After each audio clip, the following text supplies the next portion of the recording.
because like the self-limiting beliefs and the lack of confidence that you might have in yourself is by far the hardest thing that I've gone up against. And I know it can be kind of debilitating for a lot of other people. And so I think as you stack up evidence of your success in the past, it's always good to have that on reserve that you can kind of comb through and be like, no, that is the truth. Like I've done some badass shit in my day.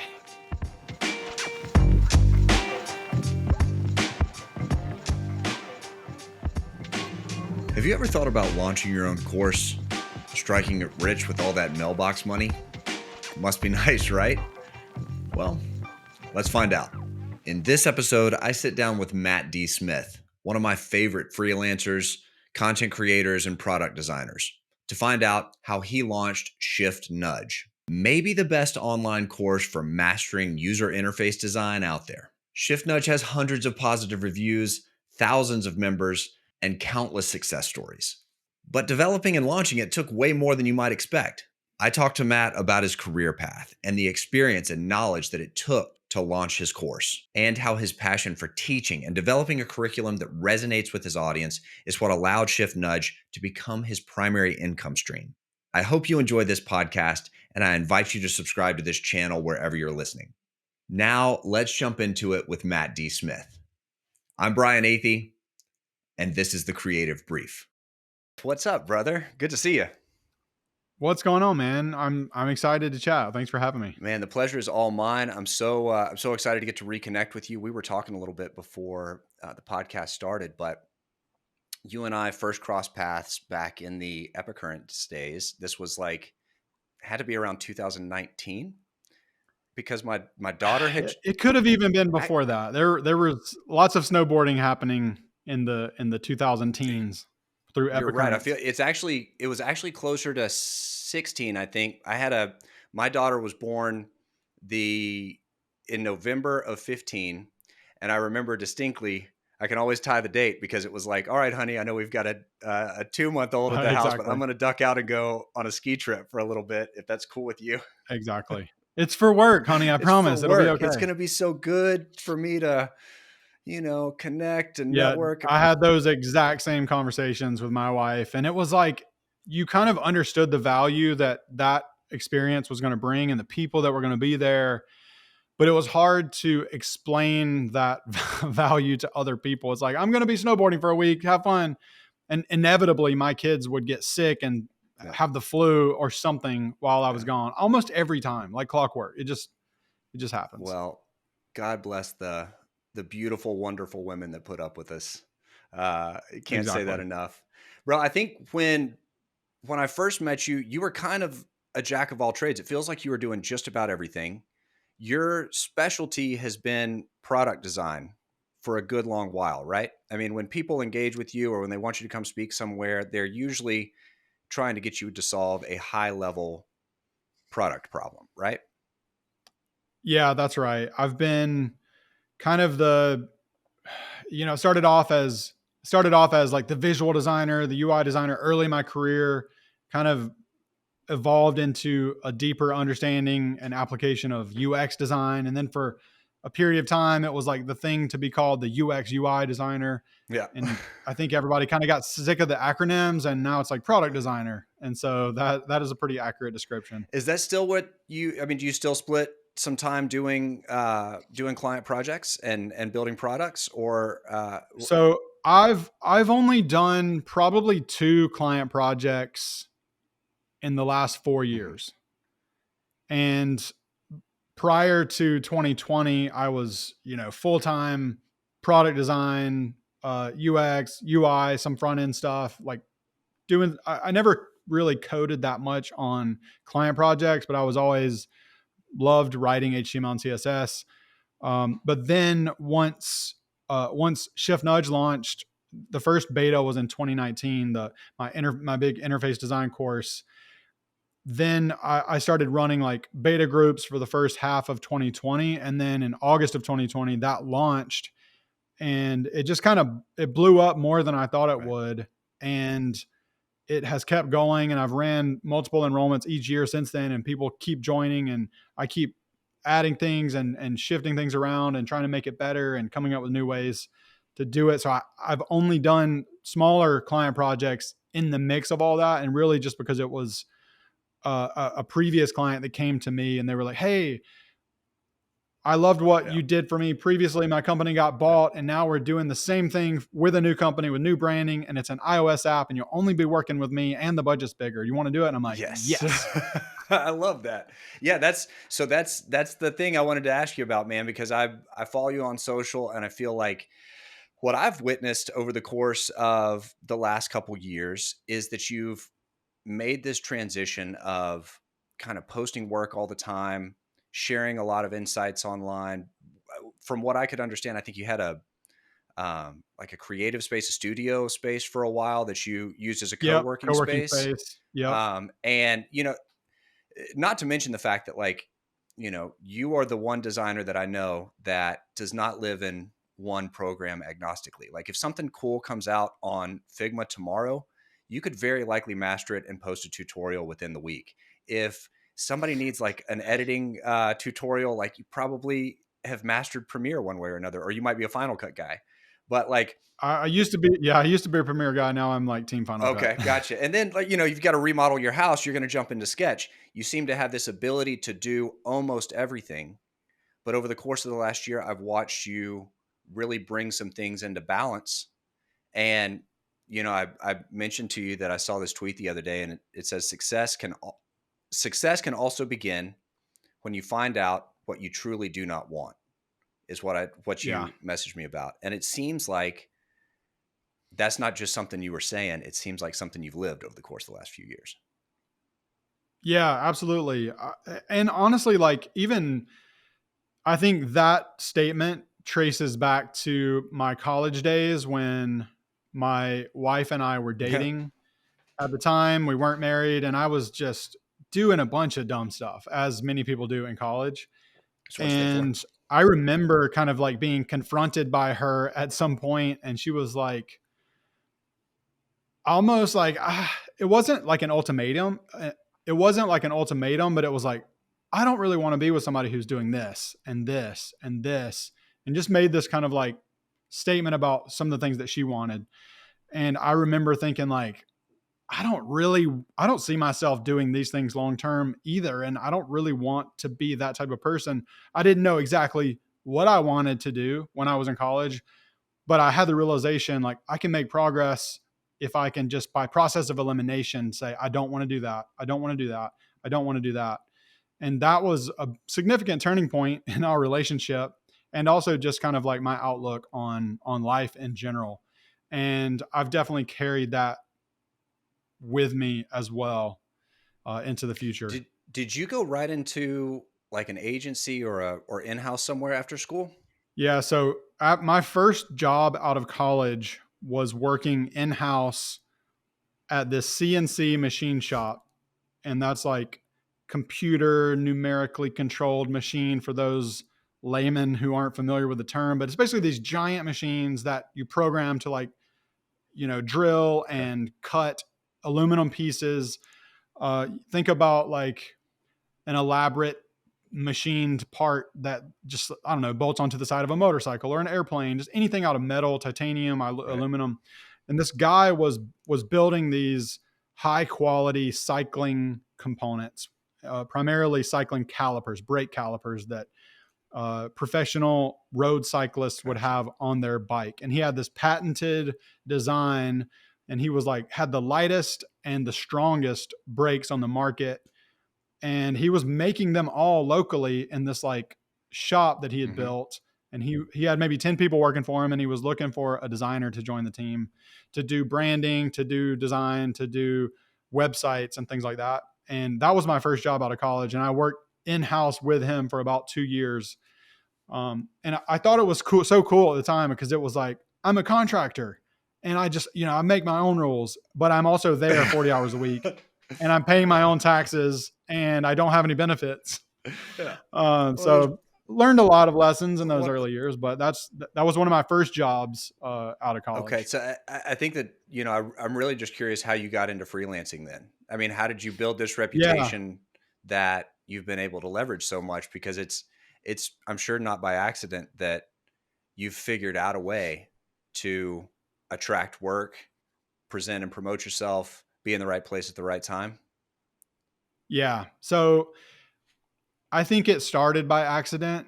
And then I started just harnessing the events to my advantage that, transpired Yeah. afterwards. So that job actually it was like, oh, you know what? I can only afford to pay you 2 days a week now. And I'm just like, oh my gosh. But he was like, I think I was making like $14 an hour at the Okay. time.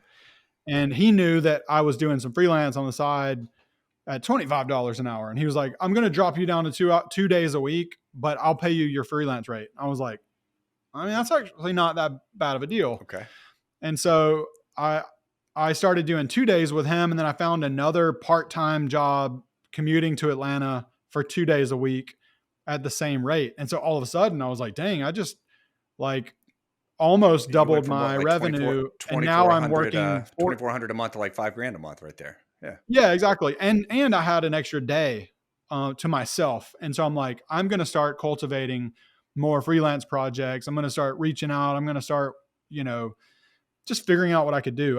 And again, this is like, just to set the stage here, this is probably in the year 2008, maybe. I don't even know. I didn't even join Twitter till like Yeah. 2009. Okay. And so, Instagram wasn't even a thing yet. Facebook was barely off the ground. And like, I was finding freelance projects on Craigslist of all Really? places.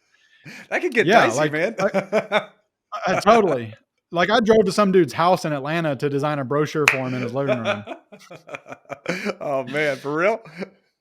I mean, like, no, it wasn't doing it all the time, but that was definitely, I still remember the dude, and it was just like the weirdest experience. I don't know if I would recommend that Come for live everyone, design in my but living room. Don't look behind the curtain. Don't pay attention to what I'm doing over here, but just yeah, exactly. Yeah. So basically Fridays were my off day, and that was like my freelance Friday, like hustle day. I could, work on figuring out how to animate stuff in Adobe Flash or Macromedia Mhm. Flash as what it was at the time. Some people aren't even going to know what Flash is, but if you're old enough to know what Flash is, and then if you're even old enough to know what Macromedia Flash Mhm. was, like, fist bump to you. So I was doing that, and then somewhere along the way, a recruiter from an agency in Atlanta emailed me and was like, "Hey, I found your portfolio online." And I was posting stuff to like Cargo Collective Oh or man. like whatever hot new portfolio. There was even one called like Coroflot, Coroflot. I don't even know if it's a thing anymore. But I was basically just posting all of my work online. Anytime I saw some kind of site, I was just like posting Uh-huh. it. So this recruiter found me and emailed me, and they were in Atlanta, and they said, "Hey, we've got this big project coming up for for Yahoo of all companies." Like Yahoo was like really big into, they had like Yahoo Communities, Yahoo Sports, Yahoo whatever, because this was like pre, Twitter and Facebook and Instagram taking over the world, and Yahoo had a ton of social uh, capital in Mhm. their like ecosystem. And so this agency was doing a ton of work for Yahoo, and a lot of big agencies will sell way more work than they can actually handle in house. So they have to rely on a team of contractors to come in and, to fill in the That's right. gaps. And I just so happened to get on the radar of this one person. And that was like such a pivotal moment in my career, because all of a sudden I'm surrounded by like professionals doing like proper information architecture. And this was the term before UX was even a term. It was like everyone was an IA, and they're designing wireframes and OmniGraffle. And I'm like, Uh, I'm not using uh, that software. Um, and so, but I learned a lot about like strategy, and like, oh my gosh, like people are actually really legitimately strategizing about mhm. websites. My prior experience to that had just been like FTP cowboy, like just throw up something on the FTP server and call it a website, and you Uh, just do it uh, live. I didn't know people were actually taking this seriously. Like this is a legitimate business online. I was like, oh my gosh. All right, let me like dive into this mhm. more. And so I just started learning on the job all about like the way they're thinking about information. And I was always like more of a technically minded artist even when I was in art school and things like that. So I just kind of naturally gravitated towards that technical side of design. And I spent probably 5 years bouncing around different agencies in the Atlanta area, some for like a year or two. And so I just slowly built up a Mm-hmm. network. And I was always incredibly intentional about, like, I don't know if they know that I know how good this job is for me. So I'm going to do everything I can to like keep this for as long as possible, because I think I even like doubled my rate going to agency work. They were like, "Oh yeah, I think when I got there, the lady in the HR department was like, "Didn't you say like you were charging like $60 to $75 an hour?" And I was like, "Yes." And I don't know if we had even had that conversation. And I was just like, "Oh my gosh, my mind is This is blown." happening. And yeah, so it was like I was like so excited. It was a huge jump for me in my Were career. you? Do you think you were finding that success? It sounds like it was just as much about the client experience or the agency's experience with you as it was the actual design work. Yeah, Yeah. 100%, 100%. And I mean, the reason the agency reached out to me in the first place, and she even told me this. She was like, "I love your design work. It reminds me a lot of our creative director's work, who also happened to be a UGA grad, which I Hmm. was as well, University of Georgia, for those who don't know." Go Tigers. And so like my my design work, was speaking for me online, as many people's work does. And I think that's one of the, an important nugget to remember. Like, you can do as much outreach and as stuff as you want, but if you look at your work online and it's not what somebody is looking for, then you're just going to get looked over. And so that's kind of like where I have known that skill and design is going to be and continue to be a really highly desired trait. And that's kind of what got me in the door. But also, there's been plenty of designers that I saw come and go at agencies that were just total jerks and really hard to work with, super duper opinionated, and kind of like unrelentless in terms of their stance on an opinion. Where I was just like, I'm going to let the project manager know what I'm doing every day. I'm going to respond to their emails like super fast, and I'm just going to be everyone's favorite designer. And that was my goal while I was at this agency, because they were letting me work remotely, because it's about an hour and a half drive from Athens to Okay. Atlanta. And this is like, 2010 or so, before remote work really even became a known kind of like, I don't know, wasn't even like a buzzword yet. Hmm. But I'm like, I'm going to keep this up for as long as possible, because this is amazing. And it was, I mean, kind of like skill and work ethic combined, along with trying to be overly communicative and friendly and nice. It just naturally exploded my network in that Atlanta agency world, that in ways that I didn't really even know were going to be possible. It wasn't like my goal to do that, but I realize now that was a byproduct of just having, really hard work ethic, and trying to continually improve my craft and do as good of work as I You can. mentioned a couple things about wanting to show up, wanting to be available, wanting to respond quickly, wanting to show work on a regular cadence to just ease sort of the natural anxiety of bringing on a vendor.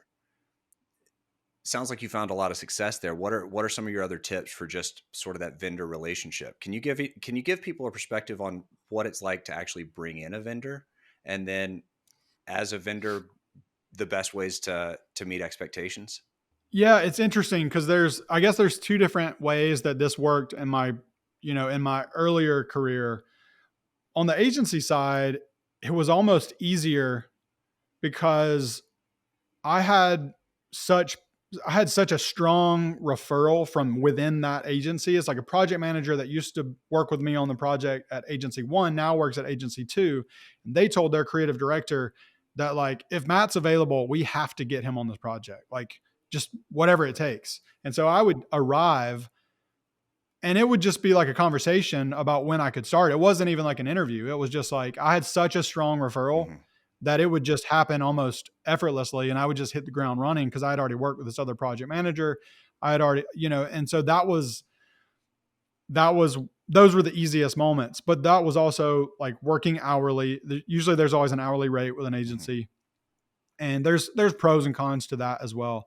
But then whenever I after years and years of that, I ultimately started working directly with the CEO of a startup, or someone who used to be in the agency and now they are project managing for this new venture that they just raised Series A and they want to bring somebody in to, so that relationship's always a little bit trickier to manage, because now you are not only worried about designing for money on the hour, but now it's like, let me describe to you the value that I can bring you as you're trying to build your MVP. Let me explain the value of why doing a bunch of low fidelity design up front might be a good option for you, and we can get the developers and the stakeholders on the same page so you don't start building something that is ultimately not going to work.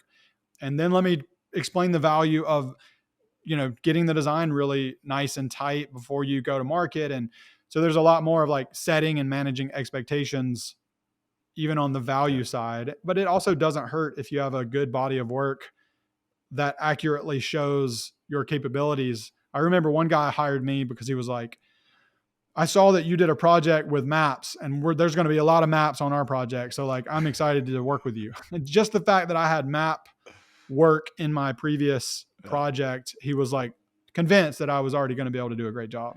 Yeah. I always try and give this advice that, um, the people that are hiring you are, there's a lot of anxiety on their side. They're trying to hire somebody a without a real expectation of how they're going to fit with the team and how they're going to sort of survive the gauntlet of what is usually a pretty high stakes endeavor, especially if you're working with a founder. Yeah. And I always try to explain to people that it is that relationship that you build and that back and forth that you build that is just as important and kind of will help you level up a lot faster than just, following a certain framework or, being the expert at Yeah. one system or 100%. another, or, being able to talk that language is such a value add.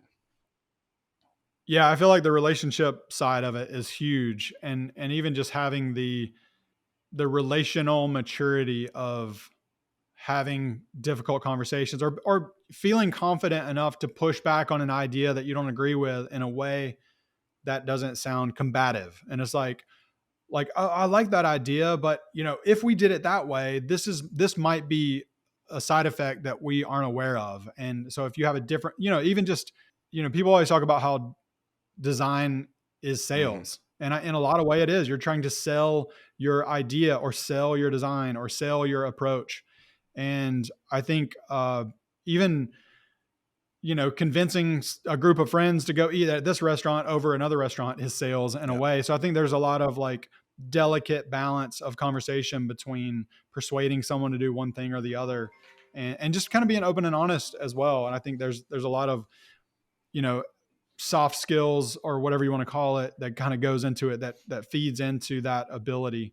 But if you can know what a client is afraid of and what they're hoping for and what their dreams are, like hopes, dreams, and Hmm. fears, and you can like extinguish the anxiety because you said this and you did that, and you're kind of aligned on the same goal, then I feel like it can be a real That's it, superpower. man. The job has goals, but that person that you're working with on a daily basis, they have goals too. They're things that count as a Exactly. win to them. If you make them look good and they can go into their organization and be stronger and be better and get a win for whatever project they're on, especially if it's a founder, but even if it's a just an account executive or a project manager working at that agency, when you win for them, they're the ones that call you back. They're the ones that vouch for you. They become the advocate. Yeah. It's not always about the 100%. deliverable. It's so much about that experience. Were you? Did Yeah. you start having kids? Were you a freelancer when you started having kids? I was. Yeah. And it was That's what I was going to terrifying. ask you about. Is it not the like it is?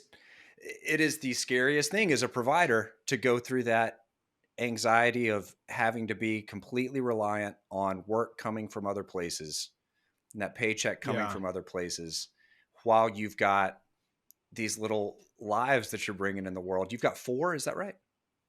I have You've got four. four. Yeah. What? How did you feel when the kids started coming?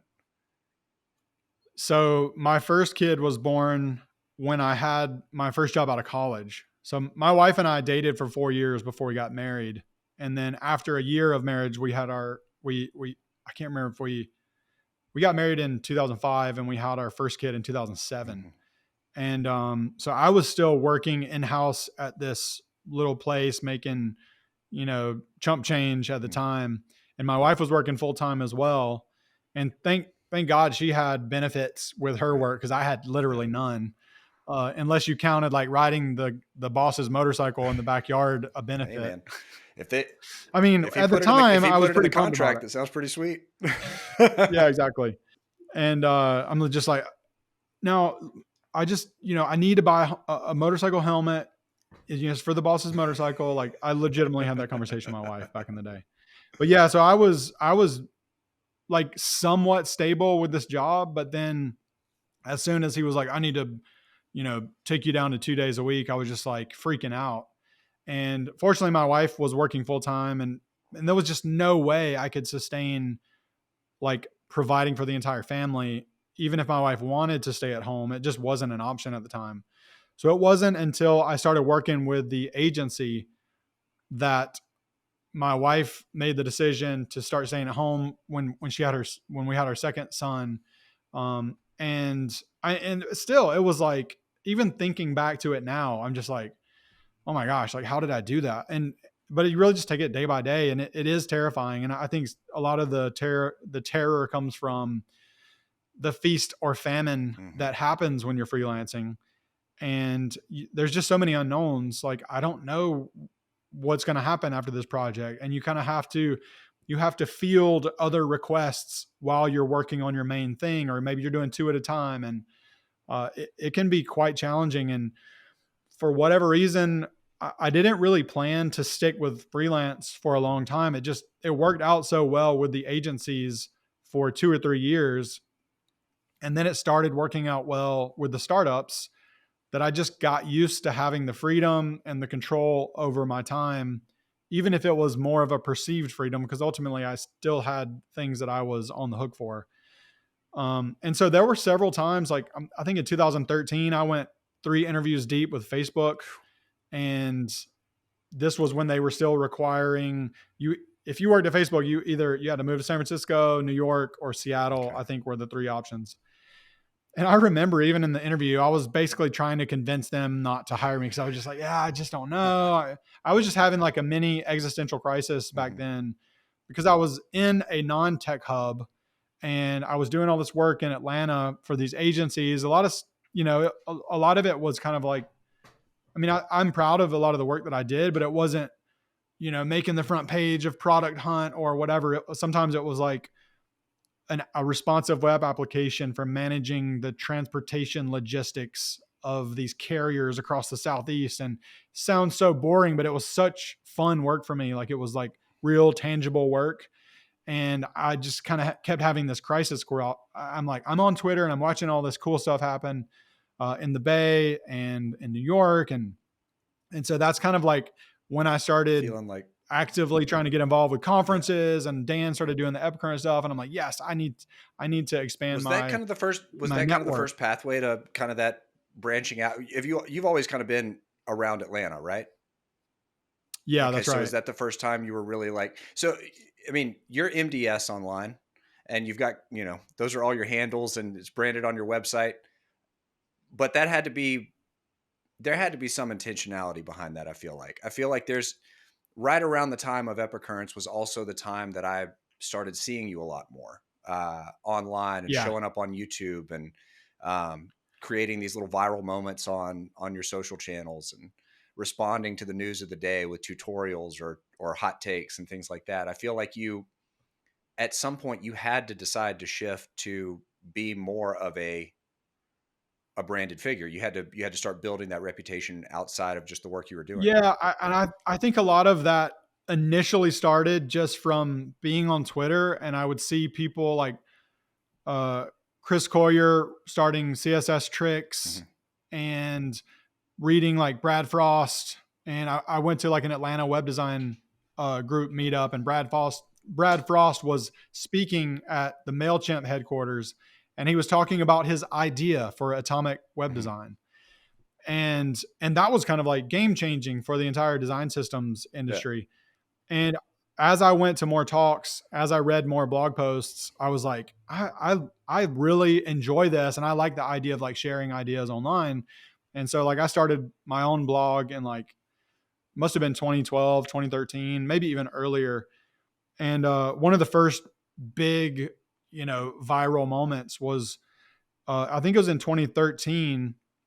I had just come back from a conference in Texas called Circles Yeah. Conference that it's Yeah. still run sometimes by Ish Yeah. Burciaga. Circles. And I met a lot of people at that conference, and I was kind of inspired by a lot of the people that spoke there. And I was working on this little app on the plane ride home.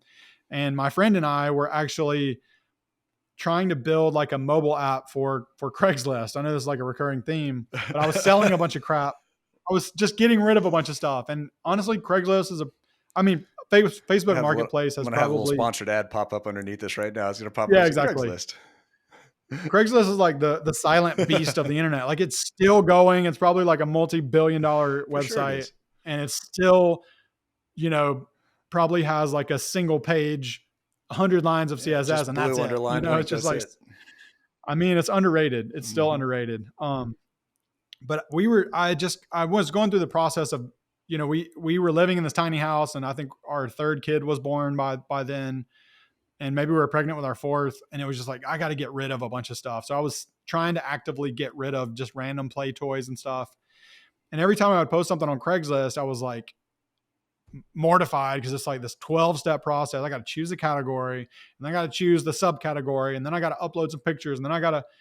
So I convinced one of my developer friends locally who loves just kind of Tinker, yeah. creative challenges with code. I was like, could we create a Craigslist app, like scraping the data and posting the data? And he was up for the challenge. And I was like, I'm determined to create a Craigslist app that you can post something for sale with one screen with the keyboard showing. And that's it. I'm so tired of going through this like 30-minute process and these 12 steps when it could be combined. And I was doing a lot of iOS design at the time. And that's when I was like, how can I make these critical form fields like as tightly condensed as I possibly can? Because, back then we're all on like an iPhone 4 and the screen was even Right. tinier. And with the keyboard showing, you've got like, 350 by 350 pixels to design with. And that was where I came up with the idea of typing into a form field and then a tiny little label popping up just to let you know that you had typed into the field. And that ultimately kind of birthed the float label Yeah. movement. And so like, and I wrote a blog post about it because all of a sudden all these people were blogging about it and making their own demos and CSS and JavaScript, and everybody had a slightly different take, and everybody was linking back to my original Nice. post on my blog about the float label thing. And that was kind of like my big like Matt's here Yeah. on the internet, making a Yeah. splash. And I just kind of, I don't know, it wasn't really intentional. I wasn't trying to make a movement, or I was just trying to make a Craigslist app. I was trying to embrace these Mm-hmm. constraints and do something really cool. And from there I just started enjoying sharing ideas, and I think that one really sparked things for me online. It just kind of gave me more confidence to share more ideas and more I don't know, hot takes and Mm-hmm. dribble posts and Twitter posts, and it just kind of naturally evolved. And I started like, oh, maybe I should speak at a conference. Maybe I should teach a Yeah. workshop. A lot of people will have a hesitancy because, posting something like that is going to, it means putting themselves out there, but it also means like, they've got to get a camera, or they've got to figure out some way to record it, or they've got to figure out some way to commandeer a friend to develop it, or they've got, there are all these barriers that make it just, it's so easy to say, no, not this time. Um, Yep. but you consistently show up. You've got a tremendous amount of consistency with your content and finding these moments. I think about the Twitter verified shirt is one of my favorites from recently. It's like, what do you kind of always have your mind in this kind of marketing yourself aspect? I mean, there's no marketing team behind you, not behind most freelancers. You've got to get yourself out there somewhere. So how do you figure out how to capitalize on these prime targets so easy, and what motivates you to just take the action instead of just letting So the idea uh, stall? it's a hard question for me to answer because I mean, I think if you asked, 9 out of 10 people, do you want to go viral online? They'd probably say Yeah. yes. It's kind of like, yeah, that'd be great. And I don't know that I've actually intentionally strategized to go viral. My default is I just like making cool Mm. stuff and making funny Yep. things if the situation calls for it. And so when I made that Twitter verified design, That went so I was viral. just thinking So about, viral. yeah, I mean, I'd have to look it back up, but it was definitely like, I don't know, maybe 10 Yeah. million views on Hmm. Twitter. And it was wild. And, but it was just like, I don't know. I remembered the Marc Jacobs by Marc Jacobs, designed by Marc Jacobs. It's kind of been a meme. And I was just like, this reminds me of that. So I think it'd be funny to do a Yep. little design. And I think, if you are capitalizing on like a popular Hmm. event that happens, and, I'm like pretty invested in Twitter. I've been on Twitter almost every day for the last decade and a half almost, which is both impressive and sad if you think about it. I mean, honest um, take. Honest and take. so like you just get used to, it's like, it's almost like that is my metaverse. Twitter is my Hmm. metaverse right now. I mean, and it's expanded obviously into other places, but it's like, even if you and I were in my studio designing together and I saw that online, I'd be like, oh, wouldn't it be funny if we did like Twitter verify? What if we made t-shirts about that? And I would show it to you and I would just do it because it would be Yeah. funny. And I enjoy making stuff. And That's it. I don't know. So it wasn't planned, obviously. Well, not, maybe not obviously, but I wasn't like trying to go viral or anything, just making fun content, making good design, just trying to be, I don't know. It sounds kind of hokey, but like just trying to be true to Yeah. myself. Like, I think this is funny, so I'm going to Yeah. post it. I like the way this looks. I'm going to post it. This is my opinion on this, so I'm going to post it. Well, people. Not that the internet needs that many more opinions, Well, but that's basically all the I internet feel is like there are a now. lot of folks that are like, um, I've got to figure out a way to just be true to myself. I was talking to Dan the other day on our interview, and he says like, you just got to be real. You've got to be authentic. And I think that a lot of people's approach, especially in kind of like this creator economy where everybody's trying to go viral, is like Chat GPT. What are 10 ways that I can be authentic? Like give me 10 ways that I can be authentic. And it's hard to Yeah, tap into. It's because it seems like such a big pool of water. It seems very hard to dive in. But if there's one thing that I've learned just from doing this, it's that like it seems like there are a lot of barriers to entry, and it seems like putting yourself out there is intimidating. But yeah, as soon as you do it, not only do you get this huge sense of relief because you're being called to put an idea out there, but you also just like you realize that it's way easier than you thought it was. Anytime I yeah. bet you've made an investment in something, be it career or viral moment or even this course, I bet that there was a big hesitation until you actually Oh just yeah, did it. yeah. I mean, even to this very day, there's always some like Hmm. resistance that you're kind of like always working against. I love, I probably need to reread it. The War of Art by Stephen Right. Pressfield is like a fantastic Hmm. book that talks all about that Hmm. resistance and the creative muse and being able to like harness the energy. Um, but yeah, especially when you haven't posted anything, like hitting publish for the first time, you're just like, oh my gosh, like so nervous. Yeah. But then the more you do it, you realize like nobody Hmm. cares.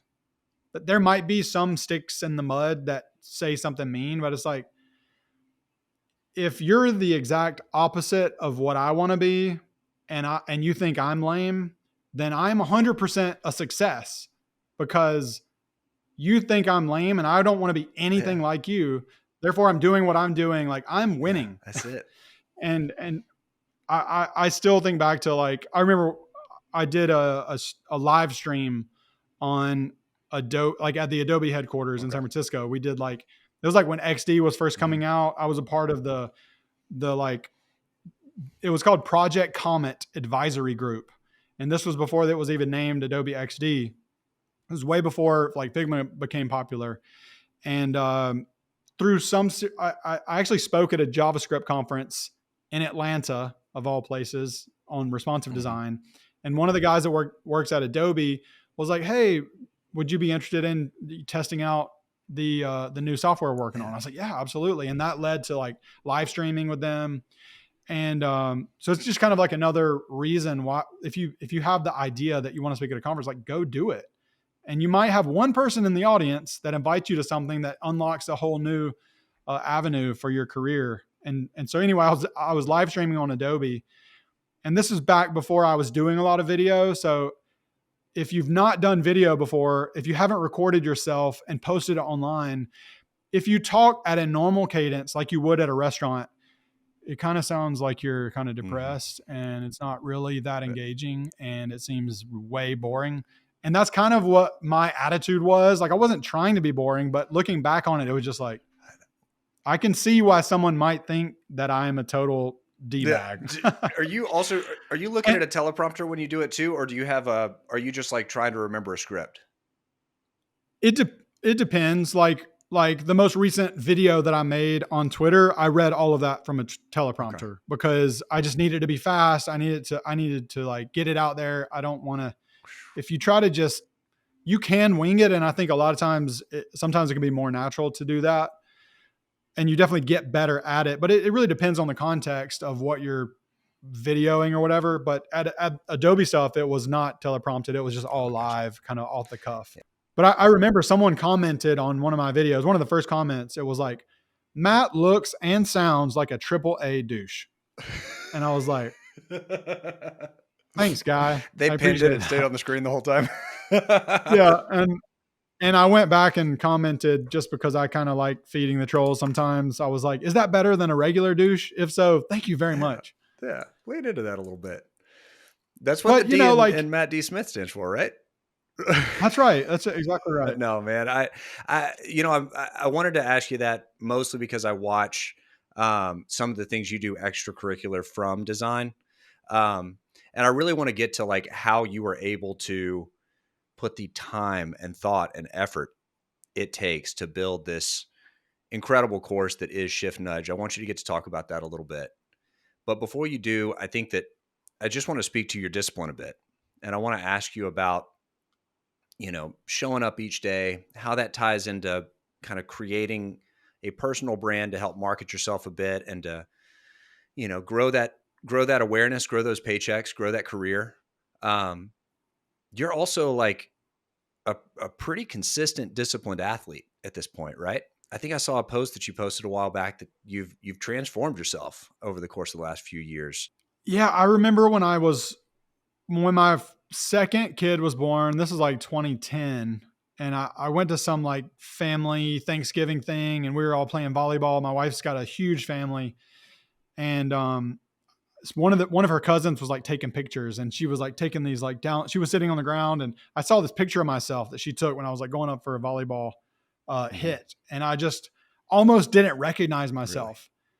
I had probably put on like 40 pounds since like being in college or Mhm. whatever. And I had been working at these agencies, just absolutely like burning the candle at both ends, doing freelance, doing agency work, never going outside, never, the thought about working out wasn't even in my mind. And I was like, in my 20s, and I didn't realize that I was slowly putting on the pounds Yeah. like at a rapid Happens pace, slow. and probably like pounding like 6 Cokes per day, Yeah. not even, have no idea about sugar, calories, nothing. And I was just like, I saw this picture that she posted on Facebook of all places. And I was like, oh my gosh, like I hate Oh what I no. see. I absolutely Yeah, hate what dude. I see. And that was like the moment that just kind of sparked, all right, I gotta do something. I gotta figure out how I need to start working out. I need to do like some kind of DVD workout. This is back when DVDs were actually a thing. Did you do P90X? Um, oh, I Hell did yeah. P90X. You bet it. So I started doing P90X. I did it multiple times. And that just kind of like, that started a journey for me. Like I slowly weaned off of like all soft drinks and replaced it with sparkling water. Mhm. And then eventually I got into road cycling because I have some buddies. Well, I had like experience in the cycling industry. I got buddies in the cycling industry.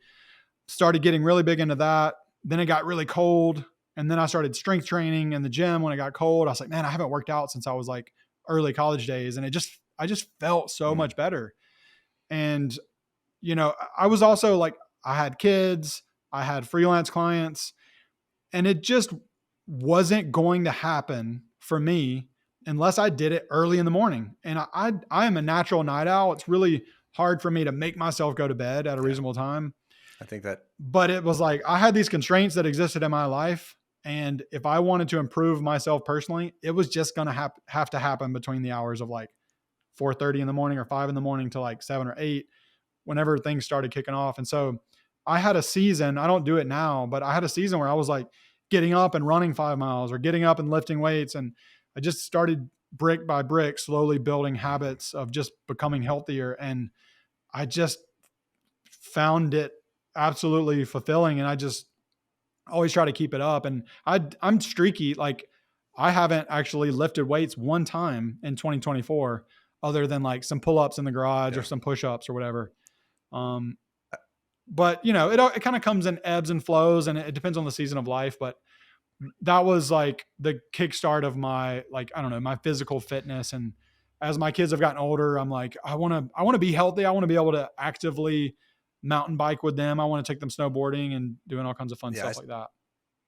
Yeah, you might say that you're a little streaky, but I think I watched you one time. I didn't see the weight total, but you lifted a tremendous amount of weight on a deadlift. That I mean, Well, the thing is, like, when if you deadlift for 10 years, you're going to put on, you're going to be able to get stronger and stronger just bit by bit. And it always sucks to get back mhm. started. There Um, really is that malaise that sits in almost, where you yeah. feel that barrier to entry is just really tough. It's like once you get in the rhythm, it's great, but if you're just used to like taking some days off and then taking some weeks off and sitting at the desk a little longer or staying up a little later, Yeah. or like that discipline can just slip so easy. And I've never been one of those people that can just like flip the switch and break it off and just this is my new routine and I will make no sacrifices and just do it all the time. But Yeah. I know that, any time that I've tried to push myself to, get in shape or, run a marathon or something like that, it brings a level of clarity and also a level of intentionality to almost everything that I engage in work wise. Yeah. Cause your time Absolutely. really is more compressed. It's more finite. And maybe, Yep. maybe it's because you have more time to think while you're out on those long runs and stuff. But when you're actually at the computer, it almost forces an efficiency. It's like I'm going to show up and I'm going to get done what I have to get done Yeah. because, part two of my life kicks in when I go see my kids, and then part three when we do dinner, and then part four when we do bedtime. It's like I can't just Yep. sit at this chair and procrastinate. I got to just get something done. And doing those hard things helps. Yeah. Absolutely. And don't get me wrong, there are plenty of times and days where I procrastinate so badly that you would be Mm, astonished. So it's not like I'm doing stuff every single day and it's just like the needle never stops moving forward. There's plenty of days where I slip up. But of course, just like everyone else, I post mostly yeah. highlight reels Yeah. online. And so it's, maybe a skewed perception in some regards. And but I will say, like, yeah, doing some hard things, I feel like I have gotten some of my absolute best ideas on runs or while lifting weights or listening to an audio book while I'm working out or something like that. And even just, when I was creating Shift Nudge while doing client Hmm. work, while trying to work out, I mean, that was some of the most grueling days of my life. Like I'm just constantly staring up this mountain That's thinking yeah. like, how the heck am I going to Because climb it's up this? not so. Let's fill everybody in on what Shift Nudge is that doesn't know. Your new iteration, your new enrollment period opened up on the 15th of January, right? Yep. And I saw, tap the screen and paused it. You've got about 3,500 people in your general Slack channel. So you've Yep. seen a ton of people find value in these courses, sign up for these courses, go through the experience. But tell us like how you conceived it and what it is and what it's grown into. I'll tell you what it is and then I'll rewind in time a little bit and tell you how I Yeah. got there. So Shift Nudge is a course for learning how to design visually beautiful interfaces. It's all about the nerdy details of typography, color, and layout, and how you can, harness those small systems to create, beautiful design.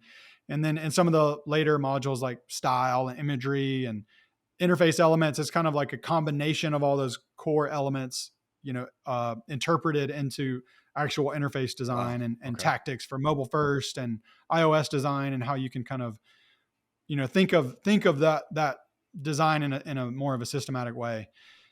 And the only reason I got to that point is because back in 2015, I did my first course. I got inspired by someone who did like a lettering design course back in like 2013 or Okay. 2014. And they wrote a blog post about their experience, and they had all these people download this free thing. And I was just like, man, I've always enjoyed like sharing my process and sharing how I do things. Even in design school, I was like, oh, the way you're doing the lasso there, if you could like hold shift, you could add it without doing a whole new. I was just always excited about sharing my knowledge with Hmm. people. And so it just felt natural for me to do that. And so I created my first course in 2015, and it was called AI UX. And it was all about using Adobe Illustrator for UX design. And as soon as I launched it, Sketch had just like taken over the market. Okay. Previously, people were using Photoshop for UI Hmm. design. I mean, it feels so archaic to even Yeah. say that. Like, I feel like a Yeah. dinosaur saying that we used to design interfaces inside of But we, Photoshop.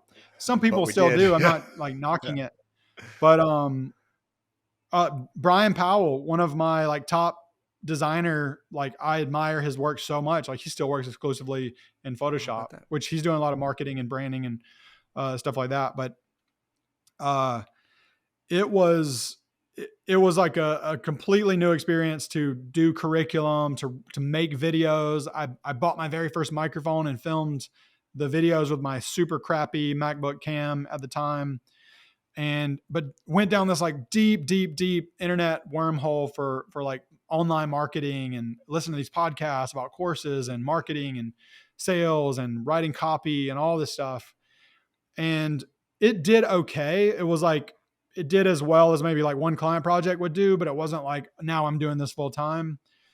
And I learned a lot from that. And I also spent way too much time trying to optimize my systems behind the scenes without having the traffic going to the product to actually make it I gotcha. sustainable. And I had one of the worst moments of my like professional career where it was like, I'm looking at the bank account and I'm like, I've got like 30 days of cash left in the bank, and a bunch of kids at home, my wife's at home, and I'm just like freaking Mm. out. Like, I don't know what I'm going to do. And so I'm like, I just had this like moment where I'm like, I have to stop every bit of focus, and I've got to like direct everything back towards client work. And I'm just not going to stop until I can get us into like a much better place. And fortunately, like a big project that I had submitted a proposal for that I didn't even really Mhm. want to do, and I almost gave them like a go away price. They like contacted me within that week and was like, yeah, we want to do it. And I was just like, oh my gosh, like my savior. Oh Oh, man, dude, those are such and a so relief when I those just, come through too. I know it's, it's very it's It's intense. intense, man. And for the next, I mean, solid 2 years, I was like, client work, client Mhm. work, client work. I'm not ever going to put myself in that situation again. But I love doing those courses. And I did like more workshops at Adobe Max for like icon design, did some more talks. I did a big product design workshop at Yep. Epicurrent's Winter Work Hmm. Week, and just really loved it. And I was like, man, I want to give this another go. And I want to take everything that I've learned from doing video, writing curriculum, designing the assets. And I was like, I want to create a new brand that is not tied to Adobe Illustrator or tied to Figma or tied to Adobe XD, because I feel like I got burnt by putting all my eggs in one basket. And I was like, I want to create something that's more fundamental. Like the principles of typography are not going to Hmm. change. The principles of color and layout are not going to change. You might apply them differently for different environments. That was my new methodology for creating Chef Nudge, and I wanted to create a course that was like software agnostic, even though I might use Figma on the majority to do some live demos, I just wanted to create something that was extremely valuable for interface design that wouldn't get stale very easily. And so even back then I was like trying to figure out the curriculum and the ways that I could create the content and make it as valuable as humanly possible and as relevant for as long as possible in kind of like both ways. And I was originally going to do both a user interface and user experience design course, like all in one, where it's like, if you don't know anything, this is all you need. Yeah. But it felt weird to do like a kerning lesson or line height, and also like user research and user flows. Like it just felt like I couldn't go as deep as I want to in the visual side, and ultimately just like decided to cut all the UX specific training out. And it kind of ended up working well because now I have a lot of UX designers who don't have a lot of visual skill. They don't have to, I think if it was like a full Yeah, the market encompassing almost has product shifted in design your favor a course. bit. Yeah. Yeah, exactly. And I feel like my underlying principle for creating the curriculum, I feel like it was advantageous Mhm. now that like young designers get value out of it, intermediate designers, project managers who want to get into design, or UX designers, developers who are building their own products. Like there's a lot of people who just want to get better at visual design, and that has kind of hit a sweet spot for a lot of A those lot of people. people think about, they kind of put a course on their trajectory. It's like one day I'm going to make a course, or maybe a lot of folks are kind of quick to want to put a course together and get that passive income coming in. I saw a tweet the other day from Ben Burns that said, "There's no such thing as passive income. It's more like delayed income. You're Yeah. getting paid down the line for work that you have to do right now, and it's Yeah. no small amount of work. I feel like these courses are comprehensive. They're all videoed in high quality. You've written out your curriculum. You've built this interface. There's this whole system that had to go in, I'm sure, for um, user management and uh, payment systems. And I mean, no small feat. This was one of those. This is a big Yeah. risk, I imagine. Yeah, I mean, absolutely. I had done I worked off and on the new curriculum for like 2 years just on the curriculum. And I hired the director of community I hired the director of continuing education at Clemson Look at University that. through a mutual friend to come and like audit my Oh content. shit. And like I paid him as a contractor, like as a education Hmm. consultant, and was like, he kind of instructed me a little bit like, well, you really need a starting module that kind of sets the pace. And here's how you can think about the lesson structure. And I'm just like, oh my gosh, this is amazing. Because teaching, like actually teaching in a way that impacts someone to become better is extremely Yes. hard. And I've got so much more respect for professors and teachers that are doing such a good job. It's like, it's just a completely different thing than just sitting down and designing something on your own. Hmm. And I think just fortunately through workshops and previous courses that were okay, but could have been better, just learning how to teach and learning Hmm. education while also designing, while also learning, front end code and learning video editing. I started like a vlog on YouTube for a Okay. while, learned more about videos, like pacing with Hmm. music and making things entertaining. And it just kind of like, I felt like all of it merged in one with This was Shift this Nudge, labor of and love. Have it's you have you have you been super fun. contacted by any universities or continuing education systems? I've had I've had a couple of conversations. Like I did some like guest lecturing with one of the professors at Harvard in the middle of all that, and there's been thoughts around like how could I leverage Shift Nudge for like higher ed, continuing education stuff, but it's actually really difficult to get curriculum approved Hmm. at the university level.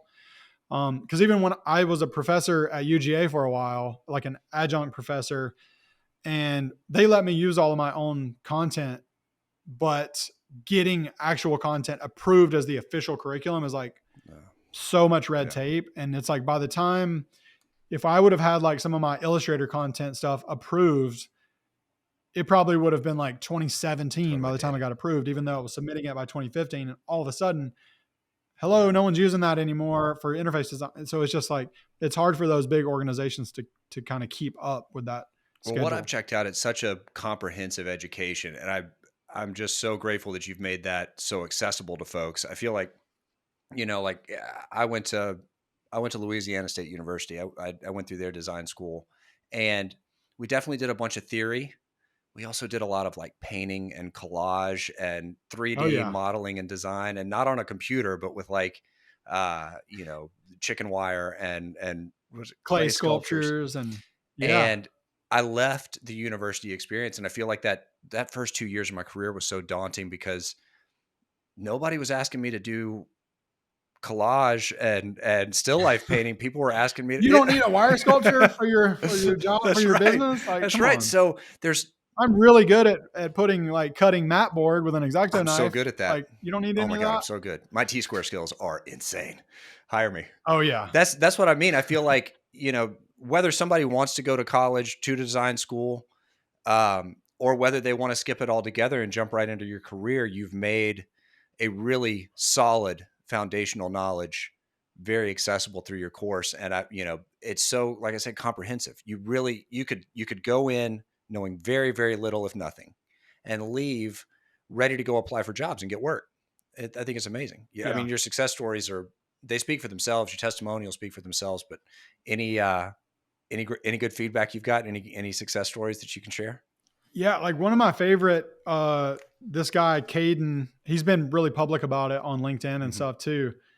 Um, he he was like a UX designer. I think he was working for Deloitte maybe at the time and doing consulting. And I don't know if it was through that company or through another one, but he was one of the people in my first like beta group where I capped it at 100 people so I could be like super hands on with all of the first batch of students, and gave him like tons of feedback on all the designs he was doing. And this is kind of while I was still shaping the curriculum and finalizing it. And then I think like within a year or so, he sent me a message and was like, I basically like doubled my Wow. salary after a year of like Wow. getting UI skills in addition to my UX skills. Like I've Right like on. 2x my salary and I'm on the track to like go another time and a half for next year. And I was just like, oh my gosh, dude, this is Yeah. amazing. I was like, please let me put this on my website. And he's like, oh yeah. So he's written like LinkedIn posts about it multiple times. And he's always been like a big supporter, like commenting on stuff when I post it, like, saying like, this is the best investment I've ever made in my career. And I'm just like, That there's yeah. still times, even like to as early as, as free as recently as today, where you're just like feeling like you're not feeling it, or like, do people like even care about this? And I just remember like sometimes I'll literally just have to go back and read some of the reviews and be like, no, it is It making a is difference. making Like a people difference. enjoy this. Like, because like the self limiting beliefs and the lack of confidence that you might have in yourself is by far the hardest thing that I've gone up against. And I know it can be kind of debilitating for a lot of other people. And so I think as you stack up evidence of your success in the past, it's always good to have that on reserve that you can kind of comb through and be like, no, that is the truth. Like I've done some badass shit in my day. Dude, that makes me so stoked. I love to hear stories like that, um, because there's so much sort of negativity. People tear each other down. We're in this weird industry Yeah. where, the more you talk about pricing, the more hate you get because nobody wants to hear that you're making more money than them, as if it's not something that they could aspire to make themselves. And to get Yeah. positive feedback and to make positive impact and to share skills and knowledge and content that lift people up is just such a bright light, man. I mean, it's super inspiring. I love it. And Yeah. I love to I, hear that I it's having a appreciate good that, man. impact. What so I am I right in assuming that you said you take just a couple of projects a year, so Shift Nudge makes up uh, a good portion of your annual income? Yeah, absolutely. It's definitely the number one thing that I'm, focused on, and the number one thing that supports me Yeah. right now. And I've got a few, like I'm like stealthily design advising for another startup, and I've got like a few things that I'm working on that I don't necessarily always talk about or whatever, but it's I mean, Shift Nudge is definitely like number Hmm. one. And I've got a lot of, I have had, and I still do have a lot of ideas for how to expand it, how to add new things, whether it's new courses or new versions of existing courses. I've been doing a lot of work with teams as well, like where I can, get a team into Shift Nudge, but then also have a a private dedicated, like, we're doing team specific design reviews with me, Mm-hmm. where it's almost like a productized service, and I can, kind of meet with them over the course of 6 to 12 weeks. And so there's like kind of some productized services, and I'm looking at ways that I can continue to expand that. But it's super fun, and I definitely love So are doing you it. still just wall to wall with sort of at your computer every day, or have you balanced out your routine a bit? What does your day to Yeah, I day look mean, like? for the most part, I mean, I'm definitely at my computer doing work just like everyone else. Um, I think the biggest thing that's changed is, both good and bad, is like, in a lot of ways I'm setting my own deadlines now, and that can be pretty tough. Like sometimes I'm like, I don't know what to work on. I could do like 20,000 different Mm-hmm. things. Which one is most important? Which one should I? And so I've tried to get into groups like mastermind groups and try There you to go. find other entrepreneurs to bounce stuff off of, where it's like, how do you do this? Or like, when this happens, what do you do? Like hiring support Mm-hmm. people, and like, just stuff that I have no idea how to do, that I've had to learn, um, on the job, like I did early on with some of my software skills and whatnot. So it's like a whole new set of problems to solve, and sometimes it can be quite daunting. But then also, like, there's this weird thing where I kind of have this personal rule where I'm not going to complain on Mm-hmm. Twitter or online, and nobody wants to hear someone who is perceived as successful also talking about how they're having problems, or like how this is difficult for them. Right. So I don't want to like come across as like, oh, I'm having such a hard time. So it's like, it's a weird spot to be in. So I have to find, people that I can, confidently share difficulties with without sounding like a Yeah, AAA douche. I get it, man. Yeah, you got. I mean, I understand that you've got to walk that balance. I know that people are inspired by success, and I know that people, put people up on pedestals, and they're just like, man, if I had a self financing design course, I'm sure he's just sitting back drinking pina coladas. Like I'm sure it's no big deal. But reality is that like you you put out one fire and two or three others start. As soon as you achieve one thing, a driven person's mind is going to focus on the next three things. It's going to start thinking about, how do I take the next step? There's very little resting on the laurels. So struggle continues, man. It's never one of those things that just Yeah. stops, especially if you're going to keep going.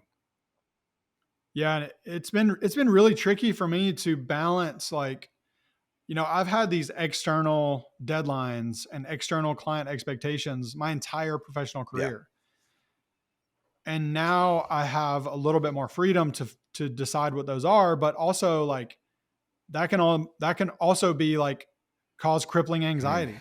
yeah. Where it's like, it's working now, but is it gonna like completely tank next year or this time? And I'm always in the back of my mind, like, it's like a house of cards that's going to fall at any moment. And I felt like that my entire freelance Hmm. career. And so, like, that anxiety and fear never fully goes away. So it's just trying to also be like, okay, how can I just consistently provide value? I know that is like the bread and Yeah. butter of any type of business transaction. Like, just consistently provide value. And I think that's a good North When I was Star. freelancing, and kids compound this, but you're constantly thinking about the longevity of your career and where the industry is going, and you're building safety nets and contingency plans, and you're talking to people that you just want to get to know, and you want to you want to share kind of a camaraderie with, just in the hopes that maybe one day this could turn into something Yeah. professional. But it feels like that in agencies too, and it Yeah. feels like that with, it doesn't, all it takes is for like 2 days after a big job to land, like, oh man, this is gonna be the biggest paycheck I've ever gotten in my life. But like, it's going to be a hell of a 3 months. And when it's done, like, then what am I going to do? Like, am I going to have it Yeah. lined up after that? Is somebody else going to Yep. call me? Is the next client going to come through? Well, it's, that's one of those things that more and more people will have to address and think about, because it's not a, it's a weird trajectory that the industry is on right now. And there are all these weird existential threats to it, but being able to own those feelings and figuring out ways to compartmentalize and address those stressors and uncertainties and just keep moving forward. That's, man, Yeah. that's a big And part of it. I think in a lot of ways too, like the relationships that you can build and the community that you can maintain is kind of like, somewhat of a bulletproof vest around some of those just crippling anxiety, or you can reach out to someone, talk to somebody, get some ideas. I think, you know, keeping everything to yourself and just sitting with it and worrying about it is just such an easy way to spiral. Yeah. And so I think it's critical to just have, people in your circle that you can talk to about stuff. And if you don't have them, actively try to find them. I think it's a worthwhile I pursuit. love it, man. Thanks so much for sharing kind of your story on freelancing and um, building this amazing course in Shift Nudge. Um, People will definitely put you on a pedestal because you've done a lot of things right, man. But I appreciate you sharing the tough parts of making it happen, and what goes through your head, thinking into the future and how it's going to be successful. Because I Absolutely. feel like, a lot of people get scared of trying something because they're worried about that negative consequence, and Yeah. um, they're worried about, what happens if it fails, or what happens if I take this risk and it doesn't pay off. And man, it just takes one, and it just takes keep like showing up and having that idea every day, trying to make the next one happen, and that could be it. Yeah. And if you're listening to this and you have the thought, I wonder if I should do this. Should I do that? Like, is it something you want to do? And if it is, 100%, you should do it. And if nobody sees it or nobody cares, like at least you got it out of your system and you got it out into the world, and you can be proud of that. And you never know the intrinsic value that will come from a quote unquote failed project. A super quick anecdote. I made my same developer friend that helped me try to make that Craigslist app, which never worked out, Okay. by the way. We built a mobile application for real estate agents to take pictures of properties and upload them to create like a portfolio of their properties. And this is like 2008, 2000. This is like early Mhm. iPhone. And we spent 8 months building this software and like launched it to crickets. And I'm like, oh, distribution is a thing. Marketing and distribution. Yep. Yeah, Yep. I thought it was all about building the product, and so I learned that the hard way. But that little tiny dinky iPhone app that I designed helped me land a big project with an agency that was redesigning the entire AT&T mobile Uverse application for like Mhm. AT&T. It was like a proper AT&T project. And I ended up like flying to Dallas and presenting with their team to like the CEO of AT&T Uverse and their board, and like it turned into a huge project. And then it just I started doing iPhone app after iPhone app after that. And in a lot of ways, I got that job because I had mobile experience, even though it was like three dinky little screens that I had designed for an app that failed. And so you just never know what value is going to come from the things that you're putting out. Because if you don't quit, it's not a failure. It's just a learning If moment. you don't quit, that's good dad advice right there. That's excellent dad advice. And remember, if kind of to loop back to what we said at the beginning, if you don't know what you're supposed to be doing, or you don't feel like you're called to do one thing or the other, or you don't know how to get started, just say yes to some things and start working on stuff, because by Yeah. working on things that you can recognize that you don't want to do, you'll get the North Star that points you towards the things that you really do want to do. And that's when you can capitalize on big ideas like you have. Bro, first off, how do I get to Shift Nudge? How do we get people there for enrollment? Is it still open? Can people still sign up?